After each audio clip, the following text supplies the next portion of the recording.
Hi అండి, అందరూ నమస్కారం. నేను మీ Venugopal Reddy from Josh innovations private limited, Josh institute of foreign languages, ఎడ్యున్ అండ్ కెరీర్ గైడెన్స్ సంయుక్తంగా విద్యార్థులకు అవసరమైనటువంటి అనేక వీడియోస్ రూపొందిస్తూ ఉన్నాం. ఇప్పటి వరకు భారతదేశంలో ఉన్నటువంటి అన్ని కాలేజెస్ని ఆపన్న హస్తంతో ఆంధ్రప్రదేశ్లో నెలకొన్న విచిత్రమైన పరిస్థితుల వల్ల మనవాళ్ళందరూ బయటకు పోయి చదువుకున్నారు. ఫీల్ గుడ్ ఫ్యాక్టర్ క్రియేట్ చేసినటువంటి ప్రస్తుత గవర్నమెంట్ వల్ల కొంతమేరకు ఆంధ్రాలో చదువుకుంటేనే పర్వాలేదులే అనేటువంటి ఒక వర్షన్లో ప్రజలు కూడా ఉన్నారు. కానీ ఈ డెసిషన్కి వచ్చే ముందు ఆంధ్ర కాలేజెస్ వర్సెస్ తెలంగాణ కాలేజెస్లో ఉన్నటువంటి గ్రౌండ్ లెవెల్ రియాలిటీస్ని ఈరోజు నేను ముందు ప్రజెంట్ చేస్తున్నాను. ఆంధ్రాలో ఏం పాజిటివ్స్ ఉన్నాయి, ఎవరు చదవచ్చు, ఎవరు చదవకూడదు అనేది మనం ఇప్పుడు చూద్దాం. కొన్ని విషయాలు నేను చెప్తున్నానండి. పర్టికులర్గా ఏ కాలేజ్ అయినా మనుగడ సాగించాలి అంటే వాళ్ళు ఫినాన్షియల్ పరిపుష్టత కలిగి ఉండాలి, అంటే ఆర్థిక స్తోమత గట్టిగా ఉండాలి. దాదాపు ఆంధ్రాలో ఉన్నటువంటి 200 చిల్లర కాలేజెస్లో ఒక 10-20 కాలేజెస్ వదిలిపెట్టేస్తే మెజారిటీ ఆఫ్ ది కాలేజెస్లో ఫీ స్ట్రక్చర్ పర్ యానం వచ్చేసి 50,000. తెలంగాణలో 175 ఇంజనీరింగ్ కాలేజెస్ ఉంటే చివరి ఇంజనీరింగ్ కాలేజెస్లో ఫీ స్ట్రక్చర్ 50,000. అంటే పాపం వాళ్ళు చైర్మన్స్ ఒక రేంజ్లో నలిగిపోతుంటారు ఫైనాన్షియల్ ప్రెషర్ తోటే. నిజంగా మా చైర్మన్స్ నలిగిపోతారు అనుకుంటున్నారా? ఏమి నలగరు. ఫ్యాకల్టీ జీతాన్ని కత్తిరించేస్తారు. ఎప్పుడైతే అదేమంటే వాళ్ళకి ఫండ్స్ లేవు, అంతా రీఎంబర్స్మెంటే, 100% రీఎంబర్స్మెంట్. పంచాయతీ డబ్బులు కట్టేవాడు ఎవడు లేడు. ఉన్న 50,000 కూడా గవర్నమెంట్ ఇచ్చినప్పుడు తీసుకోవాలి. ఎట్లా చేస్తున్నారు, రన్ చేస్తున్నారు ఈ షో అని మా తెలంగాణ చైర్మన్స్ అందరూ ఆశ్చర్యంగా చూస్తారు ఈ వీడియోని. నేను చెప్తున్నా ఎట్లా ఆంధ్రాలో ఉన్నటువంటి మా కాలేజీల పరిస్థితి. ఉంటాడు ఒక ప్రిన్సిపల్, స్టాండర్డ్ ఫిక్స్డ్ శాలరీ 1,10,000. నేను చెప్పే సూపర్ డూపర్ కాలేజెస్ గురించి మాట్లాడలేదు. మళ్ళీ గాయత్రి విద్యా పరిషత్తులు అట్టుంది, ఇంకక్కడ ఉందని మళ్ళీ కామెంట్స్లో చంపేయద్దు. నేను 1-5% ఎగ్జామ్షన్ ఉంది, వాటిని వదిలేద్దాం. వాళ్ళు ఎలాగో ఎక్కడున్నా పెర్ఫామ్ చేస్తారు.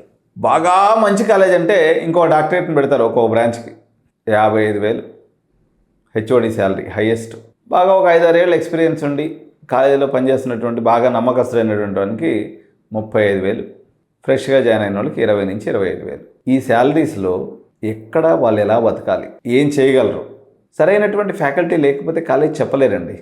సేమ్ దీన్ని మనం తెలంగాణతో అన్వయించి చెప్తాను నేను ఇప్పుడు మీకు.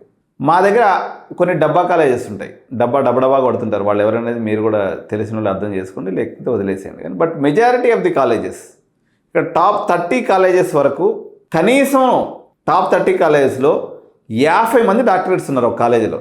ఎట్లా? నేను ఆంధ్ర వాడినే. ఇజ్జత్ పోతుంది మన కాలేజీల పరిస్థితి, ఇజ్జత్ పోతుంది మిత్రమా. ఏం చేయలేము. ఇప్పుడు ఎడ్యుకేషన్ అనేది ఒక రాష్ట్రానికి ఆస్తి. దివంగత ముఖ్యమంత్రి రాజశేఖర రెడ్డి గారు ఫీజు రీయింబర్స్మెంట్ ప్రవేశపెట్టారు. ఆయన పెట్టిన ఉద్దేశం ఏమైందో కానీ లాస్ట్కి వచ్చేసరికి అందరూ బాగానే ఉన్నారు, మనమే ఏడదాకా పోవాలో ఆడదాకా పోయింది.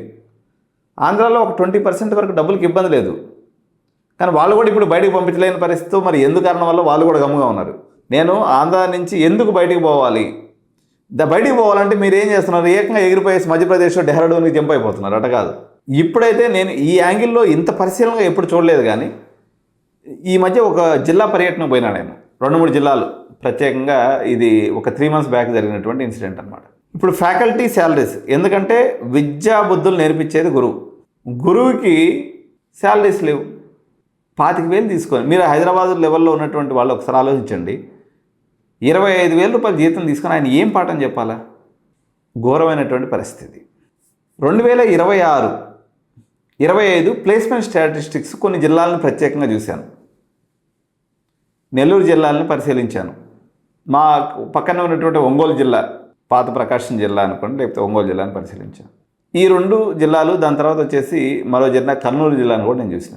ఈ 3 జిల్లాలు చూసిన తర్వాత నాకు అర్థమైంది ఏంటంటే, ఒక జిల్లా మొత్తం మీద మా నెల్లూరు జిల్లాకు సంబంధించి కానీ తీసుకున్నప్పుడు NBKR ఇంజనీరింగ్ కాలేజ్ కొంచెం అక్కడ మంచి కాలేజ్, అదేవిధంగా నారాయణ ఇంజనీరింగ్ కాలేజ్ అని ఇది కూడా మంచి కాలేజ్. తర్వాత గీతాంజలి ఇంజనీరింగ్ కాలేజ్ అని కొంచెం మోడరేట్గా వాళ్ళు కూడా బాగానే పెర్ఫామ్ చేస్తూ ఉంటారు. తర్వాత గుంటూరు నారాయణ. ఈ కాలేజీలన్నీ పరిశీలిస్తే నాకు అర్థమైంది ఏంటంటే, ఇది మీరు నమ్మలేకపోవచ్చు. హైదరాబాద్లో ఎవరైతే ఉద్యోగాలు చేస్తున్నారో కనుక్కోండి, లేకపోతే హైదరాబాద్ ఇంజనీరింగ్ కాలేజ్ చెప్తున్నా. ఈ కంపారిజన్ తీసుకున్నట్టు కర్నూలులో కూడా ఒక 4-5 కాలేజీలు పరిశీలనగా చూసినా నేను.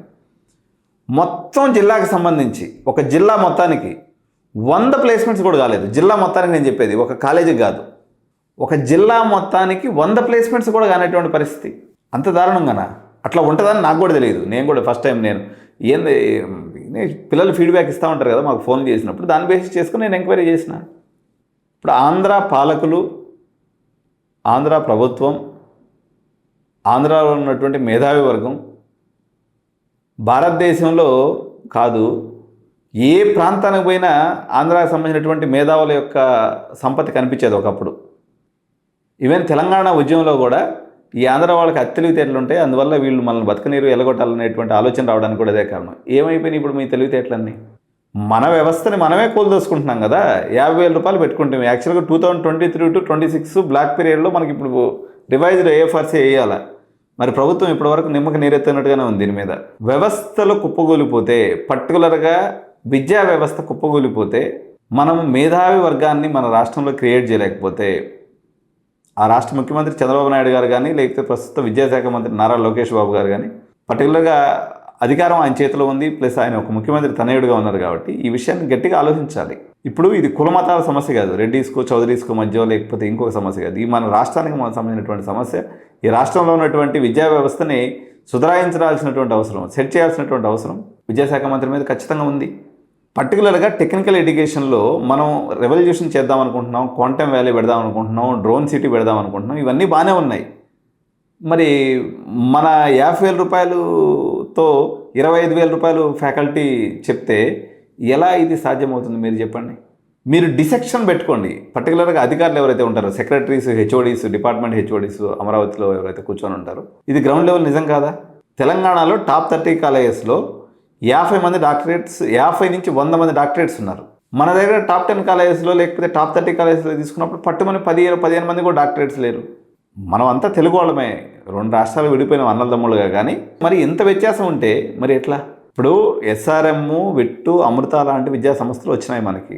5 లక్షల రూపాయల సంవత్సరానికంటే జనాలు ఎగబడి చేస్తున్నారంటే మనము ఇప్పుడు ఇది ప్రాంతాల మధ్య నేనేమి చిచ్చు పెట్టాలనే ప్రయత్నం చేయట్లేదు. కానీ 3 తమిళోళ్ళు వచ్చి పెట్టారు. అమటి వచ్చింది, ఎస్ఆర్ఎం వచ్చింది, విట్టు వచ్చింది. 3 తమిళోళ్ళు వచ్చి కట్టుకుంటే మనోళ్ళందరూ ఎగబడిపోయి గాయత్రి విద్యా పరిషత్ అని కూడా కాదనిపోయి, అనిల్ నీరుకొండని కాదనిపోయి, రఘు ఇంజనీరింగ్ కాలేజీని కాదనిపోయి, గుట్టవెల్లేరు ఇంజనీరింగ్ కాలేజీని కాదనిపోయి, పివి సిద్ధార్థాన్ని కాదనిపోయి, ఆదిత్య యూనివర్సిటీని కాదనిపోయి, ఎస్విసి తిరుపతిని కాదనిపోయి 5 లక్షలు కట్టి మనం అక్కడ పోయి చదువుతున్నామంటే మనం అంత మాత్రం వ్యవస్థను బిల్డ్ చేయలేమా? అంటే అంత వెనుకబడతనంలో ఉన్నామా? మనం ఏమన్నా అనాగరికమైనటువంటి మనుషులమా ఆంధ్ర ప్రజలుగా? ఇది నేను చైర్మన్స్ని విమర్శిస్తలేదు, ఫ్యాకల్టీని విమర్శిస్తలేదు. పాలసీలోనే మన దగ్గర లోపం ఉంది. తెలంగాణ ఏమైనా అద్భుతంగా ఉందంటే లేదు. తెలంగాణ మన తమ్ముడు, ఓకే, అన్నకన్నా తమ్ముడు బాగున్నాడని చెప్తున్నా ప్రస్తుతానికి ఉన్న పరిస్థితుల్లో. తెలంగాణలో విద్య మరి అంత ఘోరమైనటువంటి సిచ్యువేషన్లోకి ఏం పోలేదు, పర్వాలేదు, కొంచెం ఎంత ఉంది. తెలంగాణ వర్సెస్ మళ్ళీ బెంగళూరు తీసుకుంటే తెలంగాణ చాలా వెనకబడుతూనే ఉంది. కనీసం ఇప్పుడు మనం డ్రోన్ టెక్నాలజీ గురించి మాట్లాడుతున్నాం, ఎలక్ట్రిక్ వెహికల్స్ గురించి మాట్లాడుతున్నాం, క్వాంటమ్ గురించి మాట్లాడుతున్నాం. ఏదైనా ఒక కాలేజీలో ఒక కోర్సు అని పెట్టినరా? కొత్త కోర్సులు నిమ్మకి నీరెత్తున్నటువంటి higher education council, commissioner of technical education, Andhra Pradesh విద్యాశాఖ వీళ్ళందరూ కూడా పరిశీలన చేసి ఈ విషయాన్ని సీరియస్గా తీసుకోకపోతే దాదాపు అన్ని రాష్ట్రాల్లో వీళ్ళు మేధావులు రా అని పేరు తెచ్చుకున్నటువంటి ఆంధ్ర సరైనటువంటి ఫీడింగ్ లేదు.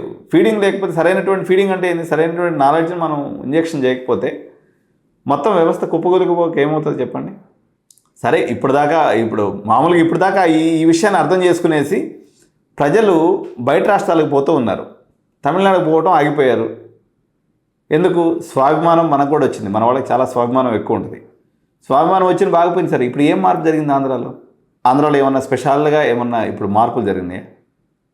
ఏం జరగలే. మీరు ఆలోచన చేయండి. డబ్బు లేనటువంటి వాళ్ళు, ఆర్థికంగా ఇబ్బంది ఉన్నటువంటి వాళ్ళు ఫుల్ రీయింబర్స్మెంట్ ఉంది కాబట్టి ఇక కష్టమో నష్టమో చదువుకోండి. ఆప్షన్ ఉంటే మాత్రం డెఫినెట్గా అభిమానంతో. ఇప్పుడు అభిమానం అంటే ఏంది? మనం బయట ప్రాంతాలకు పోవాలి. ఒకప్పుడు సర్ ఆర్థర్ కాటను ఆ రోజు గోదావరి జిల్లాలలో ఆనకట్ట కట్టిస్తే అక్కడి నుంచి పోయినటువంటి మొదటి తరం వాళ్ళు అమెరికాని శాసించే స్థాయికి తెలుగు వాళ్ళు పోయారు. దాని తర్వాత మిగిలిన జిల్లాల వాళ్ళు, కృష్ణా జిల్లా వాళ్ళందరూ తర్వాత వచ్చారు, గుంటూరు జిల్లా వాళ్ళు తర్వాత వచ్చారు, తర్వాత కాలంలో రాయలసీమ వాళ్ళు పోయినారు తప్ప బయట ప్రాంతాలకు వెళ్ళి చదువుకోవటం అనేది మన రాష్ట్రానికి ద్రోహం చేసినట్టు కాదు. మన దగ్గర ఆ పరిస్థితులు లేవు, రాజకీయంగా కానీ లేకపోతే ఇతరితర కారణాల వల్ల, కులాల కుమ్ములాటల వల్ల మనం అప్పుడు ఏదో తెలియనటువంటి ఒక పరిస్థితిలోకి నెట్టివేయబడ్డాం. వాళ్ళ రాజకీయాల కోసం వాళ్ళు కొట్టుకుంటారు. యాజ్ ఏ పీపుల్గా, యాజ్ ఏ ప్రజలుగా, యాజ్ ఎన్ ఇంటలెక్చువల్గా మన డెసిషన్ మనం తీసుకోవాలి. తమిళనాడు పరిస్థితి కూడా అంత ఆశాజనకంగా లేదు. అన్నా యూనివర్సిటీ కాలేజెస్ కొంతవరకు బాగానే పెర్ఫామ్ చేస్తున్నాయి, కానీ మనల్ని సెకండరీ సిటిజన్గా చూస్తున్నటువంటి పరిస్థితి అయితే ఉంది. బెంగళూరు కాలేజెస్ కూడా ఉంది. బట్ హైదరాబాదు అండ్ బెంగళూరు ఇప్పుడు కూడా ఆప్టిమిస్టిక్గానే ఉన్నాయి. అన్ని కాలేజెస్ కూడా మోడరేట్గా బాగానే రన్ అవుతున్నాయి. In comparison with Tamil Nadu universities కన్నా అన్ని యూనివర్సిటీస్ కాదు, ఇప్పుడు ఎలాగో వీళ్ళు బెస్ట్ పెర్ఫార్మర్స్గా ఉన్నారు, ఎస్ఆర్ఎం బిట్టు అమృత కానీ రిమైనింగ్ వాళ్ళ సంగతి చెప్తున్నా. హైదరాబాద్ కాలేజెస్ని మనకన్నా ఒక 5 times బెటర్ పెర్ఫార్మెన్స్ ఇస్తున్న కాలేజెస్ అనుకోవచ్చు. బెంగళూరు కాలేజెస్ హైదరాబాద్తో పోల్చుకున్నప్పుడు 10 times బెటర్ పెర్ఫార్మెన్స్. సో ఇదండి ప్రస్తుతం మన ఆంధ్రప్రదేశ్లో నెలకొన్నటువంటి పరిస్థితులు. ఆంధ్రప్రదేశ్లో చదవాలా వద్దా అనే దాని మీద ఇంతకుముందు ఒక వీడియో చేశాను నేను, తెలుగు రాష్ట్రాలు వర్సెస్ ఢిల్లీ కాలేజెస్ అని చెప్పేసి. సో అక్కడ వెళ్తే ఫారిన్ లాంగ్వేజెస్ కానీ లేకపోతే ఇంగ్లీష్ హిందీ కానీ బాగా వస్తాయి. కొంచెం కల్చరల్గా మనం ఇంప్రూవ్ అవుతాం. కొంచెం మనకేంటంటే బిడియము సిగ్గు ఎక్కువ ఆంధ్ర వాళ్ళకి, లోపల కళ్ళలు అంటారు కానీ చాలా మాటలు బయటికి రావు. నోట్లో నుంచి మాట బయటికి రావాలంటే బాగా సిగ్గు. నాకు కూడా మస్తు సిగ్గు ఉండేది హైదరాబాద్కి వచ్చిన కొత్తలో, కానీ ఇప్పుడు అనర్గళంగా ఏది పడితే మనసులో ఉన్న మాట మాట్లాడగలుగుతున్నా. సో మీరు కొంచెం బయటకు వస్తే ఏంటంటే డిఫరెంట్ పీపుల్, డిఫరెంట్ కల్చర్స్ ఉంటాయి. ప్రస్తుతం యాజ్ ఆన్ టుడే ప్రామిసింగ్గా బాగా ఎక్కువ డబ్బులు పెట్టుకోగలిగిన వాళ్ళకి బెంగళూరు మార్కెట్ ఫ్రంట్ రన్నర్గా ఉంది. ఒక 15-20 లక్షలు 15 లక్షలు అట్లా పెట్టుకొని కొంచెం దూరమైనా పర్వాలేదు అనుకునే వాళ్ళకి ఢిల్లీ సెకండ్ ప్లేస్లో. హైదరాబాద్ మార్కెట్లో కూడా మీకు 7-8 lakhs హాస్టల్తో కలిపి అయిపోయే కాలేజీలు చాలా ఉన్నాయి కాబట్టి వీటిని ప్రియారిటీగా పెట్టుకోండి. తమిళనాడులో ఉన్నటువంటి కాలేజెస్ ఎవరైతే ఉన్నాయో, ఎవరైతే బల్క్ ప్లేయర్స్ ఎవరైతే ఉన్నారో, ఎవరు ఈ భారత్ అనుకోండి, లేకపోతే వెల్టెక్, తర్వాత ఎంజీఆర్, అదేది మన తక్షశిల, కంచి అనుకోండి, లేకపోతే వీటికన్నా కూడా హైదరాబాద్ కాలేజెస్ ఏం తక్కువేం కాదు. They are doing their best. నేను చెప్తాను కదా, ఇది సింపుల్గా ఏంటంటే ఫ్యాకల్టీ శాలరీస్ హైదరాబాద్లో నేను చెప్తున్నాను కదా, చాలా కాలేజెస్ యావరేజ్ శాలరీ, ఆంధ్రప్రదేశ్లో యావరేజ్ శాలరీ 23,000 అట్లా ఉంటే అసిస్టెంట్ ప్రొఫెసర్కి, హైదరాబాద్లో శాలరీ 1,30,000 ఇచ్చే కాలేజెస్ కూడా చాలా ఉన్నాయి. అంటే ఎక్కువని కాదు, ఉన్నాయి, ఒక 20-30 కాలేజెస్ ఉన్నాయి. వీళ్ళు యావరేజ్ 1,30,000 తక్కువ ఇవ్వరు ఏ ఫ్యాకల్టీకి కూడా. అట్లాంటి కాలేజెస్ కూడా ఉన్నాయి, పరిశీలన చేసుకోండి. హైదరాబాద్ కూడా. కానీ మళ్ళీ తెలుగు రాష్ట్రాలు ఎందుకు లేని బోరు కొడితే ఢిల్లీ ఒక ఆప్షన్ ఉంది, డబ్బులు బాగా ఎక్కువ పెట్టుకోవాలి, బెంగళూరు ఒక ఆప్షన్ ఉంది, లాస్ట్ ఆప్షన్ కింద తమిళనాడు కూడా ఓకేగా నడుస్తుంది. ఇది ప్రజెంట్ ఆంధ్రప్రదేశ్లో నెలకొన్న పరిస్థితి. ఆంధ్ర కాలేజెస్ మీద చాలా అభిమానం ఉంది. ఫ్యూచర్లో మీరందరూ కూడా ఇప్పుడు రేపు పొద్దున ఏఎఫ్ఆర్సీలో మంచి ఫీజులు తెచ్చుకోవాలని, ఆంధ్ర కాలేజెస్ ఈ సౌత్ ఇండియా రాష్ట్రంలో దిగ్గజంగా ఎదగాలని కోరుకునే వ్యక్తుల్లో నేను కూడా ఒకడిని. సో ఇది కలగా మిగిలిపోకూడదని, జరిగినప్పుడు అందరికీ మంచి జరగదు. నాకు తెలిసి మన యూనివర్సిటీ బిల్ యాక్ట్ అయితే మంచిది తీసుకొచ్చారు. దానివల్ల కనీసం ఒక 50 యూనివర్సిటీస్ వస్తే మనం కూడా గౌరవంగా తెలుగువాడు లేకపోతే ఆంధ్రవాడు అని చెప్పుకునేదానికి గౌరవంగా ఉంటుంది. ఇప్పుడైతే మాత్రం ప్రస్తుతానికి ఆ పరిస్థితులు అయితే ఆంధ్రప్రదేశ్లో లేవు. దానికి అనుగుణంగా పేరెంట్స్ నెక్స్ట్ కౌన్సిలింగ్లో డెసిషన్ తీసుకోవాల్సిందిగా కోరుకుంటూ, మీకు ఏదైనా సందేహాలు ఉన్నట్టయితే ఎడ్యునైన్ అప్రోచ్ అవ్వండి, మా number. So for admission assistance and for any kind of help, Edunine is in the front place to help all the students and parents community. Thank you so much. Jai Hind, Jai Bharat.